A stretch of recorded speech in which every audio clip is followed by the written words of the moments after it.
Welcome sa kusina ni Daria. Magluluto kami ng luncheon meat with vegetable. Ayan, ikinisa na namin lahat yan. Halo-halo. Bali, ang ginisa namin yan sa bawang at sibuyas sa butter. Yung luncheon meat, ipinirito ko na kanina. Kasi kailangan medyo ipiprito dahil para hindi malabog o madurog dito sa mga gulay. Bali, ang nihalo natin diyan ay may carrots, may bagyo beans, at may mushroom. Yan, halo na. Nilagyan din natin ng oyster sauce na paborito kong mamasitas para lasap na lasap ang sarap.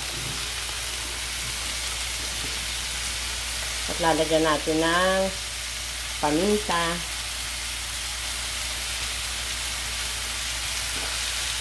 level up na itong lutong ito kasi nakasanayan na natin sa luncheon meat na ipiprito lamang tapos ulam na.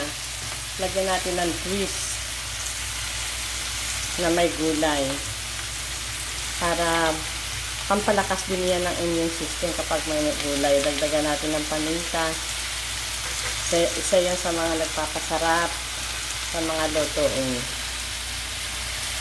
Nilagyan natin kaunting tubig lang para sa lumambot yung mga gulay natin.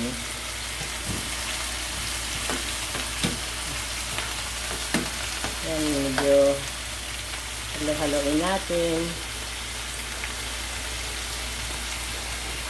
Ayan na, ilalagay na natin yung luncheon meat na pinirito natin kanina. Pinat natin into cubes.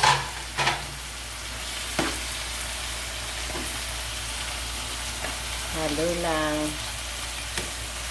hanggang sa maluto. Tapos ito ang nagpapasarap. Ang lalagyan natin ng all-purpose. Ayan. Thank you for watching sa Kusina ni Daria. Follow my page, Kusina ni Daria.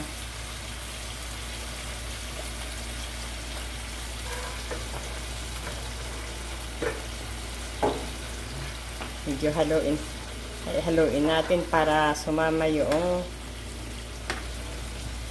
all-purpose sa ating gulay. Yan, magugustuhan yan ng mga bata. Maganda rin yung may gulay sa luncheon meat. Pampalakas ng immune system. Yan, medyo pakuluin natin at medyo palalapot-laputin lang ng kaunti.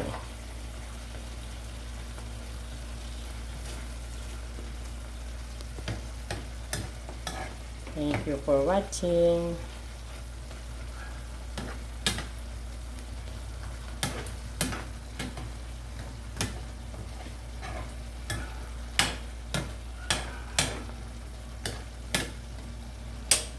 Ayan, luto na po